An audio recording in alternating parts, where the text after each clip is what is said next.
गर्भवती शेरनी। श्रीशैलम के घने जंगलों में एक शेर और एक शेरनी रहते थे। वह दोनों बहुत ही खुशी खुशी से रहते थे। उस जंगल में शेर और शेरनी के अच्छे दोस्त भी थे, जैसे कि बंदर, खरगोश, हाथी, गाय और बहुत सारे बकरियां भी। एक दिन जंगल में घूमते घूमते शेरनी बेहोश होकर नीचे गिर गई। तभी शेर खरगोश को जाकर जंगल का वैद्य हाथी को बुलाने के लिए बोलता है। तभी खरगोश दौड़ता हुआ हाथी के पास आता है। हाथी जी, आप जल्दी से शेर के पास चलिए। शेरनी अचानक बेहोश होकर गिर गई है। चलो, मैं अभी आता हूँ। हाथी जल्दी आकर देखा तो पता चलता है कि शेरनी गर्भवती है, इसीलिए वह बेहोश होकर गिर गई। बात पता चलने पर सभी जानवर बहुत खुश हो गए। तब से सभी जानवर शेरनी का बहुत अच्छे से ख्याल रखने लगे। कुछ दिन के बाद अचानक एक सर्कस के कंपनी से एक शिकारी जंगल में शिकार करने के लिए आता है। वहां पर जाल बिछाकर कोई भी जानवर उस तरफ आने का इंतजार करता है। तभी शेरनी घूमते घूमते उस जाल में पड़ जाता है। अरे मुझे बचाओ, कोई मुझे बचाओ, मैं शिकारी के जाल में फंस गई हूँ। शेरनी की आवाज सुनकर बंदर वहां पर आ जाता है और देखता है कि शेरनी जाल में फंसकर दर्द से तड़प रही है। वह तुरंत शेर के पास जाकर सारी बात बताता है, लेकिन जब तक शेर वहां पर आता है, शिकारी शेरनी को लेकर वहां से चला जाता है। शेर बहुत उदास होकर रोने लगता है। तभी बंदर शेर को तसल्ली देती है। शेर भाई, तुम घबराओ मत, मैंने उस सर्कस की कंपनी का तस्वीर देख लिया है। मैं उसे गांव में जाते हुए देखा है, उसे मैं देखते ही पहचान लूंगा। तुम इधर ही रुको, मैं गांव में जाकर पूरी बात बता करके आता हूँ। ऐसा बोलकर बंदर गांव की तरफ निकलता है। रास्ते में बंदर को एक लकड़हारा दिखता है। बंदर ने सारी बात बोलने पर वह लकड़हारा सर्कस का पता बोलता है। तुरंत बंदर वहां जाकर देखता है तो शेरनी को एक पिंजरे में बंद करके रखते हैं। सर्कस की ट्रेनिंग के लिए उस शेरनी को बहुत मारने लगे। शेरनी बहुत उदास रोते हुए दिखाई दी। बंदर धीरे धीरे शेरनी के पास गया और उसे तसल्ली दी कि बहुत जल्दी ही उसे लेने सभी जानवर आएंगे। बंदर फिर से जंगल आकर सारी बात शेर को बताया। तभी शेर ऐसा बोलता है। मेरे प्यारे दोस्तों, अब मुझे आप सबकी मदद चाहिए। मेरा शेरनी बहुत मुश्किल में है, इसीलिए मैं चाहता हूं कि आप सब मेरे साथ चलकर शेरनी को वापस लेने के लिए मदद करें। तब सारे जानवर बंदर के सहायता से उस सर्कस के पास जाते हैं और उस सर्कस की कंपनी पर हमला करते हैं। इतने सारे जंगल के जानवर को देखकर सारे सर्कस वाले भाग जाते हैं। तभी शेरनी के साथ साथ बाकी के जानवरों का भी रिहा कर देते हैं। देखते ही देखते शेर और शेरनी सारे दोस्तों की सहायता से फिर से जंगल आ पहुंचते हैं और कुछ ही दिन में शेरनी एक सुंदर सी शेर को जन्म देती है। जादुई पेड़। रघु एक मेहनती और ईमानदार लकड़हारा था, लेकिन वो बहुत गरीब था। वो अपनी पत्नी मंजू के साथ झोपड़ी में रहा करता था। राशन खत्म हो गया है, कल खाना कैसे बनेगा जी? उनकी लालची पड़ोसन अक्सर उनकी गरीबी का बहुत मजाक उड़ाती थी। ये कैसा रूखा सूखा खाना खाते हो तुम लोग? ऐसा खाना तो मैं गैया को भी नहीं देती हूँ। पड़ोसन की कड़वी बातें सुनकर वे बहुत दुखी हो जाते हैं। तू फिक्र मत कर, मैं कल ही जंगल जाकर लकड़ी काटूंगा और उन्हें बेचकर राशन का इंतजाम करूंगा। रघु जंगल जाकर लकड़ियाँ काटने लगा। एक पेड़ को काटते हुए रघु को अचानक पेड़ से एक आवाज सुनाई दी। मुझे मत काटो, मुझे मत काटो, मुझे मत काटो। अरे ये किसकी आवाज है? कौन है यहाँ? मैं हूँ, तुम्हारे सामने खड़ा पेड़। पेड़ को बोलता हुआ देख वो हैरान रह जाता है। अरे तुम कैसे बोल सकते हो? मैं एक जादुई पेड़ हूँ, मैं तुम्हारी हर जरूरत पूरी करूँगा। तुम्हें जो चाहिए मैं वो दूंगा, मुझे मत काटो। रघु उसे बताता है कि उसे अनाज चाहिए और अचानक उसके सामने पेड़ बहुत सा अनाज रख देता है। गेहूं, चावल, दाल और हर चीज वहां आ जाती है। ये सब देख रघु बहुत खुश हो जाता है। महीने भर का राशन देख मंजू बहुत खुश हो जाती है। तभी पड़ोसन वहाँ आती है और इतना सारा राशन देखकर हैरान रह जाती है। हाँ, इतना सारा राशन इन गरीबों के पास कैसे आया? अगले दिन पड़ोसन उनके घर आती है। कल मेरे बेटे का जन्मदिन है, आप लोग जरूर आना, लेकिन जरा अच्छे से सज कर आना। कितनी बेइज्जती की बात है, कल हमें इनके यहाँ दावत पर जाना है, लेकिन मेरे पास तो अच्छे कपड़े तक नहीं। रघु पेड़ के पास जाता है और कुछ नए जेवर और कपड़े लेकर मंजू के पास आता है। अरे वाह, सच में ये तो बहुत सुंदर कपड़े हैं। मंजू खुश हो जाती है और तैयार होकर जन्मदिन पर जाती है।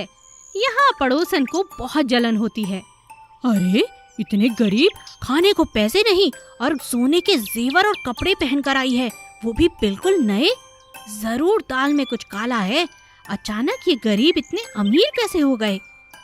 मंजू की पड़ोसन अब दिन रात रघु और मंजू पर नजर रखने लगती है। एक दिन जब रघु जंगल की तरफ जाता है तो वो उसका पीछा करती है और ये देखती है कि रोज पेड़ से ही रघु कुछ न कुछ लेकर आता है। अच्छा, ये बात है, तब तो इस पेड़ से मैं भी कुछ मांग लेती हूँ। लालची पड़ोसन पेड़ के पास जाती है। अरे ओ जादुई पेड़, मुझे 9 लक्खा हार दे दो। पेड़ उसे हार देता भी है, लेकिन गले में हार आते ही वो 7 सांप बन जाते हैं। अरे अरे, ये क्या? बचाओ बचाओ बचाओ, कोई है? रघु रघु। पड़ोसन रघु को आवाज लगाती है। रघु दौड़ता हुआ आता है और उसकी जान बचा लेता है। पड़ोसन को अपनी गलती का पछतावा होता है। वो रघु का धन्यवाद करती है और उसके बाद रघु और उसकी पत्नी खुशी खुशी रहने लगते हैं। जादुई पेड़ हमेशा के लिए रघु की मदद करता रहता है। एक दिन जंगल से एक हिरन टहलते टहलते ना जाने किस रास्ते पर भटक गया और किसी दूसरे ही जंगल में जा पहुंचा। वो खुद भी हैरान हो गया कि वो कहाँ आ गया है। चलते चलते उसे रास्ते में एक बारहसिंघा मिला, जो देखते ही समझ गया कि हिरन उस जंगल में नया है। तुम तो इस जंगल के नहीं हो, तुम यहाँ कैसे आए? हाँ भाई, मैं अपने जंगल का रास्ता भटक गया हूँ और वहीं वापस जाने का रास्ता ढूंढ रहा हूँ। ओह, ऐसी बात है, फिर तो तुम बहुत बड़ी गलती कर रहे हो। इस जंगल में बहुत से जंगली जानवर हैं जो दूसरों को मारकर खा जाते हैं। अगर किसी ने तुम्हें देख लिया तो बहुत बड़ी दिक्कत में पड़ जाओगे। ऐसा कहकर बारहसिंघा वहाँ से चला गया और हिरन समझा, हाँ, यूं ही मुझे डरा रहा है। ये जंगल मुझे बहुत अच्छा लग रहा है, इसे पूरा घूमकर ही अपने जंगल वापस जाऊंगा।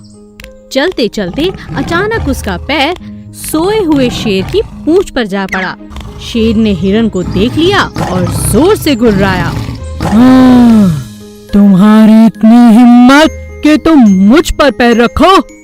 डर के मारे हिरन की जान सूख चुकी थी। हिरन बड़ी तेजी से दूसरी ओर अपनी जान बचाकर भागने लगा। शेर भी उसके पीछे भागा। हिरन भागते भागते अपने जंगल के रास्ते को पकड़ लेता है, लेकिन शेर की रफ्तार के आगे खुद को नहीं बचा पाता। रास्ते में ही शेर उसे दबोच लेता है और खा जाता है। अब शेर को एक नए जंगल का रास्ता पता चल जाता है। शेर ने देखा कि ये नया जंगल बहुत बड़ा है और यहाँ बहुत से जानवर हैं। उसने आगे जाकर देखा, जंगल में इतने सारे हिरन थे। उन सबको देखकर उसका मन ललचा गया। एक एक करके उसने सबको खाना शुरू कर दिया। अब जंगल के सभी हिरन असुरक्षित थे। हिरन के सरदार ने कहा, हमें कुछ करना होगा, नहीं तो ये शेर हम सबको खा जाएगा। तभी एक छोटा हिरन कहता है, सरदार, मुझे लगता है हमें 15 दिनों तक छुप जाना चाहिए। हम सब 21 दिन तक भूखे रह सकते हैं, लेकिन मैंने सुना है कि शेर केवल 15 दिन तक भूखा रह सकता है। अगर हम 15 दिन झाड़ियों में छिपे रहे तो ये भूखा रहेगा और यहाँ से चला जाएगा। सभी उस बच्चे की बात को मान लेते हैं और 15 दिनों तक झाड़ियों में छुपे रहते हैं। जब 15 दिनों तक शेर को कोई हिरन नहीं मिलता तो वो अपने जंगल वापस लौट जाता है। सभी हिरन उस छोटे नन्हे हिरन की बहुत तारीफ करते हैं। अरे वाह, तुमने हम सबको बचा लिया, तुम्हारी तरकीब बहुत अच्छी थी। इसीलिए कहते हैं, समझदार कोई भी हो सकता है, बड़ा भी और छोटा भी। एक दिन मुर्गी अपने 3 छोटे छोटे चूजे लेकर दाना चुग रही थी। तभी उसने देखा एक चूजा बड़े से गड्ढे में जा गिरा। अरे ये क्या हुआ? मेरा बच्चा, ये तो अभी बहुत छोटा है, अब इसे बाहर कैसे निकालूं? मुर्गी जोर जोर से चिल्लाने लगी। तभी उसका मालिक वहां आ गया। अरे क्यों चिल्ला रही हो, क्या बात है? फिर उसने देखा कि छोटा सा चूजा गड्ढे में गिरा पड़ा है। उसने बड़े प्यार से उसे बाहर निकाला और उस गड्ढे को हमेशा के लिए बंद कर दिया। मुर्गी अपने मालिक को बहुत पसंद करती थी, क्योंकि वह हमेशा उसका अच्छे से ख्याल रखता था, कभी कोई कमी रहने नहीं देता था। एक दिन मुर्गी के मालिक ने मुर्गी से कहा, मुझे पैसों की बहुत जरूरत है, क्या मैं तुम्हारे चूजे बेच सकता हूँ? तुम्हें बुरा तो नहीं लगेगा ना? मुझे पैसों की बहुत ज्यादा जरूरत है मुर्गी। हाँ, बेच दीजिए मालिक। मुर्गी ने भारी मन से हाँ कर दी और मालिक ने चूजे बेच दिए। चूजे बेचकर उसे बहुत अच्छे दाम मिले। अरे वाह, चूजे बेचकर इतना अच्छा पैसा मिला, अगली बार भी ऐसा ही करूंगा।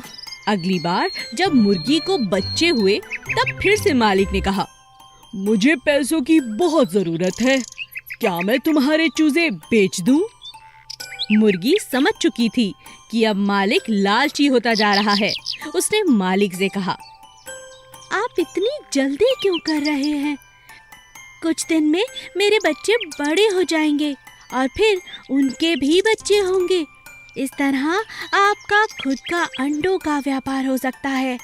आप जल्दबाजी में थोड़े लालच में पड़कर गलती कर रहे हो मालिक। अब मालिक को उसकी यह बात अच्छे से समझ आ चुकी थी। मुझे माफ कर दो, तुम ठीक कहती हो, कुछ पैसों के लिए मैं कितना स्वार्थी हो गया था। आज के बाद तुम्हें नहीं बेचूंगा। इस तरह मुर्गी ने अपनी और अपने बच्चों की जान बचा ली।